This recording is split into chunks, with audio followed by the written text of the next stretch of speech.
ketahuilah bahwa wudu mempunyai keutamaan yang agung di sisi Allah Subhanahu wa taala. Di antara keutamaannya bahwa berwudu bisa menggugurkan dosa-dosa, sebagaimana dalam riwayat Imam Muslim bahwa tidaklah seseorang hamba mencuci kepalanya, wajahnya, kecuali akan keluar dosa-dosanya bersama tetesan terakhir dari air wudunya tersebut. Tidaklah ia mencuci tangannya, demikian pula kakinya, demikian pula kepalanya, kecuali akan dosanya akan berguguran bersama tetesan terakhir daripada air wudu yang menetes dari anggota wudunya tersebut. Ya, terakhir juga bahwa kita dianjurkan untuk menjaga wudu, dan itu sifat seorang mukmin. Beliau bersabda, "Wala yuhafidhu 'alal wudu illa mu'min." Dan tidaklah yang bisa menjaga wudunya kecuali seorang mukmin. Dan sudah kita ketahui bahwa wudu adalah syarat sahnya sholat. Berarti betapa pentingnya kita belajar tentang bagaimana tata cara wudu Nabi Shallallahu Alaihi Wasallam. Kita kalau ingin wudu sesuai sunnah Nabi Sallallahu Alaihi Wasallam berdasarkan hadis-hadis yang datang, maka pertama kita bilang Bismillah. Kemudian kita cuci tangan, kalau ada air kita cuci 3 kali, ya, 3 kali, 1, 2, 3. Cara wudu yang dianjurkan oleh Nabi Sallallahu Alaihi Wasallam tentu Anda bisa temukan banyak sekali dan sudah sering kita praktikin. Anda mengambil air, kemudian Anda mulai membasuh telapak tangan kanan, dan kemudian telapak tangan kiri ini bagian luar terlebih dahulu. Anda perhatikan baik-baik, pegang itu pergelangan, kenakan air, pastikan sebelah kanan kena bagian luar, sebelah kiri kena, ya, kemudian bagian dalam, dan selat-selatkan di antara jari-jari, pastikan semuanya kena. 1, ya.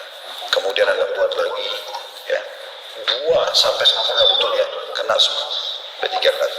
Yang pertama Utsman lakukan adalah mencuci telapak tangannya 3 kali. Dia cuci 3 kali. Subhanallah, Islam mengajarkan bersih. Bukan cuma mau makan cuci tangan, tapi ini mau kumur-kumur cuci tangan. Ini kan cuci tangan sebelum kumur-kumur. Dalam kondisi berwudu, mau berwudu, ini masuk dari sunnah-sunnah wudu. Bismillah, kemudian kita cuci tangan kita 3 kali. Karena Nabi Shallallahu Alaihi Wasallam mencuci tangannya 3 kali, sebagaimana dalam hadis Utsman, hadis Abdullah bin Zaid.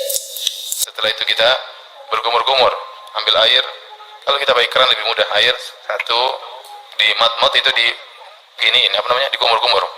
Dibuang 1, 2, 3, ya. Setelah itu kita mengambil air, kita taruh di hidung, ya. Tapi dalam riwayat Nabi langsung berkumur-kumur, langsung menghirupkan dengan sekaligus. Jadi begini, sebagian dimasukkan ke dalam mulut, sebagian dihirup, kemudian dikeluarkan. Hirup namanya istinsyaq, dilepaskan namanya istinthar. Jadi sekali.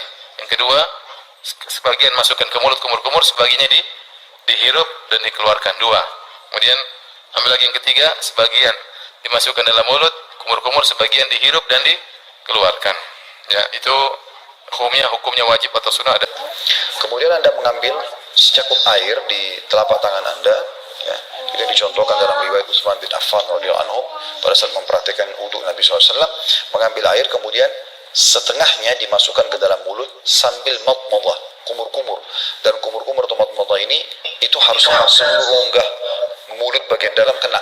Jadi bukan cuma dibuang langsung, enggak, tapi memang dikumur-kumur, ya, dipastikan semua rongga mulut kita, karena semua dosa yang ada di situ itu akan jatuh, ya. Dipastikan Anda kumur-kumur, dan Anda jangan buru-buru membuangnya. Anda kumur-kumur, sisanya setelah Anda masuk Anda kumur-kumur, sisanya Anda dihirup, ya, namanya istinsyaq, dihirup. Kata Nabi SAW, balik fil istinsyaq, ya, kuatkan istinsyaq, ya, illa takunu sha'ima, kecuali kalian sedang puasa. Kalau lagi puasa ada anjuran untuk lebih pelan, tapi kalau tidak, dihirup. Lalu istinthar, keluarkan dengan tangan kiri dengan kuat. Thumma madmadha wastansyaq. Lalu Utsman kumur-kumur dan menghirup air ke hidungnya. Sebagian orang itu bukan nyedot air ke dalam hidungnya, tapi membasahi hidungnya. Kumur-kumur lalu airnya pokok kena hidungnya, bukan disedot air itu, dihirup oleh hidungnya. Rasul sallallahu alaihi wasallam menyuruh kita untuk menghirup air itu, wabaligh fil istinsyaq, kau hirup dengan kuat, illa an takuna shaiman, kecuali kalau sedang puasa, karena bisa masuk ke perut nantinya. Utsman kumur-kumur dan memasukkan air ke hidungnya, disedot lalu dibuang. Kemudian setelah itu kita berkumur-kumur 3 kali.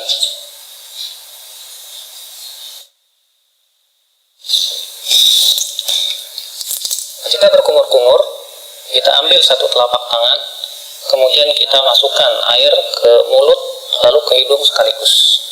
Lalu kita keluarkan dengan tangan kiri kita.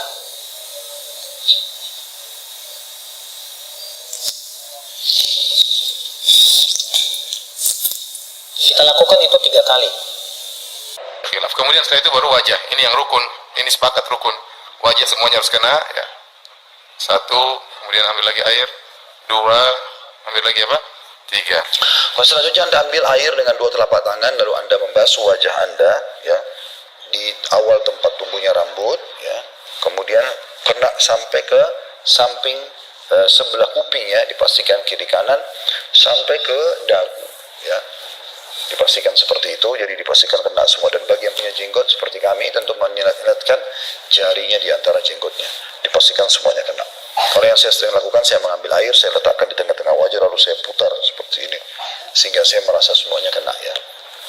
Intinya ada mengenakan semua wajah 3 kali.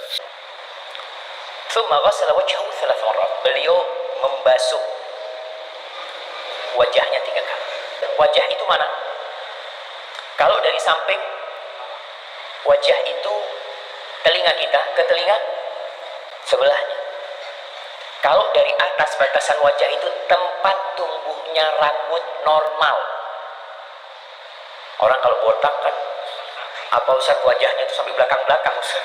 Ya enggak lah. Yang biasa tumbuh rambutnya itu yang disebut wajah. Dari babul muwajah yang biasa kita bertatap muka tuh, itu wajah. Ke bawah sampai dagu.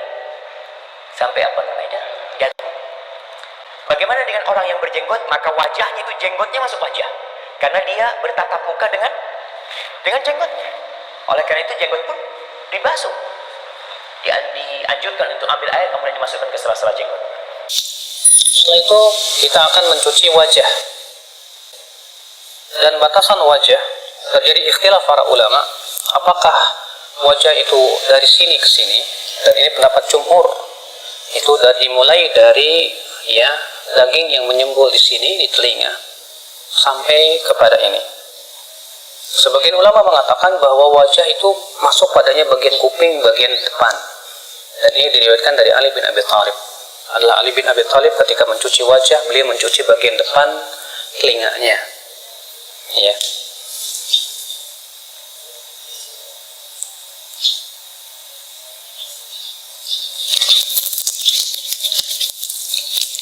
Dan dalam riwayat Ibnu Abbas, adalah Ibnu Abbas ketika mengambil air dari telapak kanannya, beliau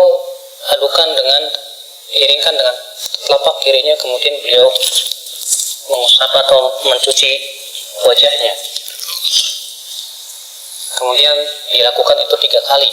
Dan dalam riwayat Ali bin Abi Thalib, adalah Ali bin Abi Thalib setelah berwudu, yaitu mencuci wajah, beliau mengambil segenggam air, lalu kemudian diguyurkannya di ubun-ubunnya dan dibiarkan ia mengalir ke bawah. Dan ini termasuk sunnah Nabi SAW yang banyak ditinggalkan oleh manusia. Setelah itu tangan terserah mau dari sini atau tetap harus diulang lagi. Tadi yang pertama kita sudah cuci, jangan orang cuci dari sini ke sini. Yang tadi kan sudah dicuci awal itu sunnah, sekarang harus diulang lagi dari awal ujung sampai ujung sini, ya. 1, 2, atau dari atas ke bawah juga boleh, yang penting sampai ke siku. 3, kemudian ini lagi 1, 2, ini 1, 2, 3. Setelah 3, Anda mengambil telapak tangan kanan, lalu Anda tarik sampai ke siku. Pastikan siku ini sering kali nggak kena air soalnya. Anda tarik sampai ke siku, kemudian Anda putar ke dalam, ya. 1, atau Anda ambil dari atas, Anda turunkan, ya, kemudian Anda masukkan lagi kembali ke dalam, ya. Ini 3 kali kanan dan 3 kali kiri. Ingat, saya selalu ingatkan, pastikan kena semuanya air, teman-teman. Kalau perlu tangan kita berjalan, ya, sampai ke siku ini, ya, baru kemudian ditarik kembali. Tsumma ghassala yadahu al-yumna ila al-mirfaq 3 marrat. Kemudian Utsman mencuci tangan kanannya sampai ke siku 3 kali. Artinya, karena Anda lihat sebagian orang berwudu itu cuci tangan sekali yang kanan, lalu yang kiri, lalu yang kanan, lalu yang kiri, lalu yang kanan, yang kiri. Sunnahnya ternyata satu tangan itu udah kau bikin 3 kali. 3 kali kau cuci. Kemudian setelah itu kita mencuci tangan sampai siku-siku juga. Kita ambil dengan tangan kanan, lalu kemudian kita cuci sampai siku-siku. Dan jangan lupa untuk menyela-nyelai tangan, karena Nabi SAW memerintahkan untuk menyela-nyelai jari jemari tangan dan jari jemari kaki. Dan kita lakukan ini juga 3 kali.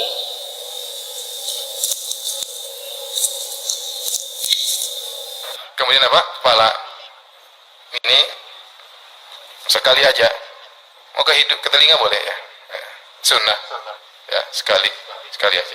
Setelah itu Anda ambil air, ditaruh di awal tumbuhnya rambut untuk kepala, ditarik ke belakang sampai ke tengkuk, sampai ke leher, ya, batang leher, kemudian ditarik kembali ke depan, lalu kemudian jari telunjuk Anda masuk ke dalam kuping dan ibu jari Anda putar di belakang kuping seperti memijit kuping kita. Ya, ini sekali aja. Yang tadi semua telapak tangan, kumur-kumur sama hidung, kemudian wajah dan tangan sampai siku ini 3 kali semua kecuali kepala. Kepala ini nanti juga kaki 3 kali ya. Kepala sekali saja sunnahnya. Menarik sampai ke tengkuk, kemudian mengembalikan lagi, lalu kemudian masukkan jari telunjuk ke dalam kuping dan memutar di belakang kuping.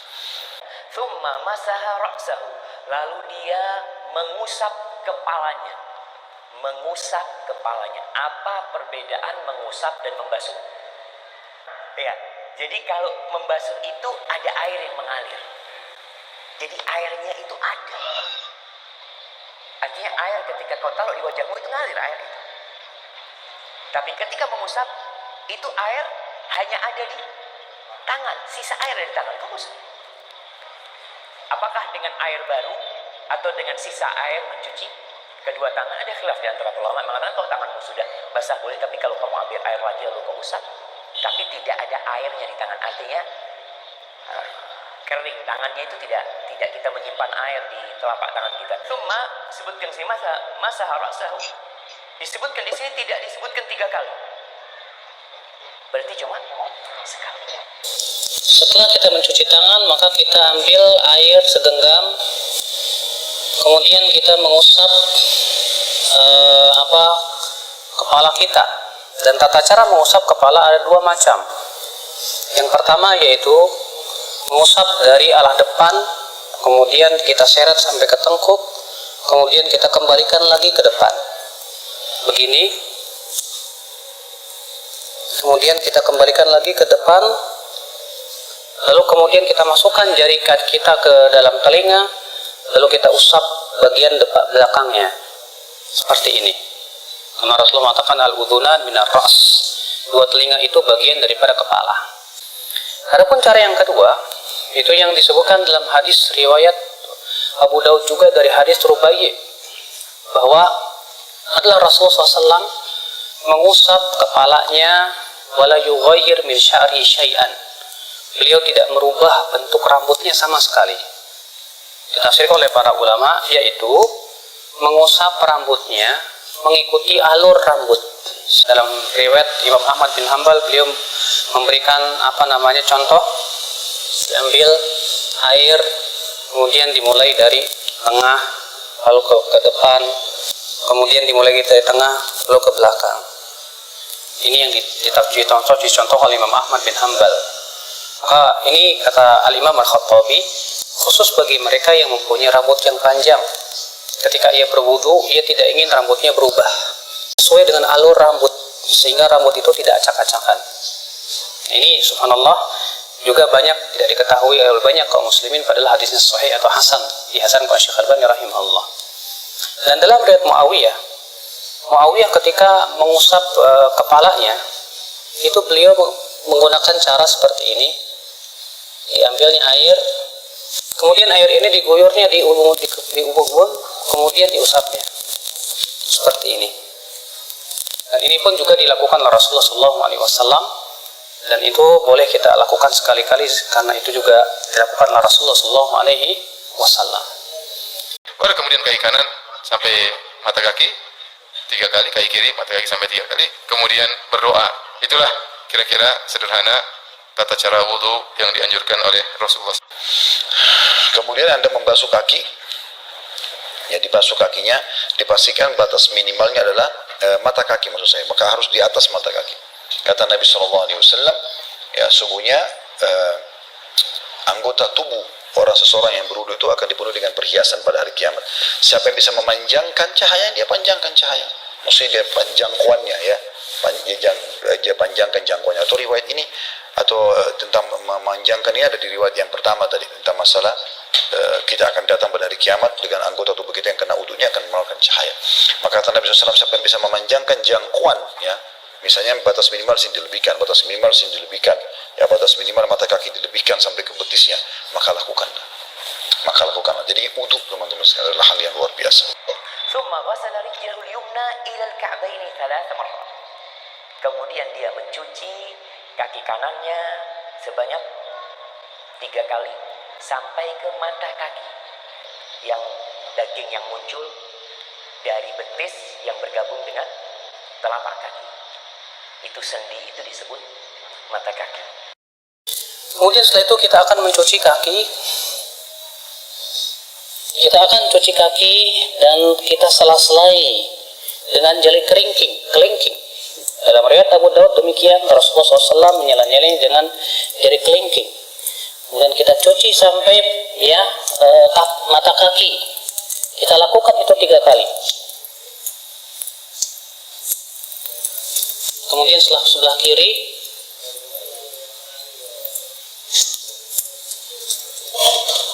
kita lakukan itu 3 kali.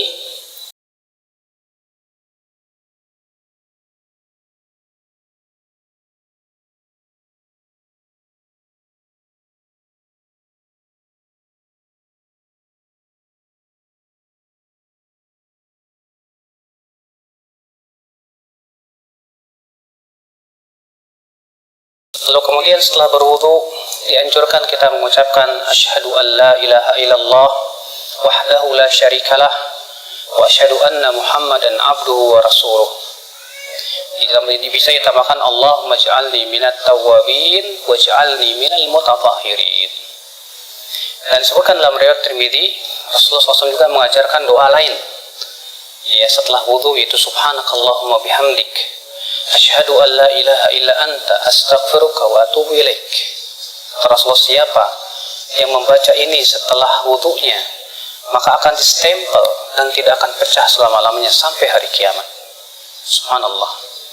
Rasulullah mengatakan siapa yang mengucapkan setelah wudunya asyhadu an la ilaha illallah wahdahu la syarikalah wa asyhadu anna Muhammadan abduhu wa rasuluh, maka akan dibukakan untuk dia 8 pintu surga. Dia bisa masuki 8 pintu surga itu dari pintu mana saja dia masuk. Masya Allah. Lalu kemudian disunahkan kita untuk sholat 2 rakaat. Disebutkan dalam hadis Bilal, Rasulullah bersabda, ya Bilal, bima sabaqtani ilal jannah, dengan apa engkau mendahuliku ke dalam surga?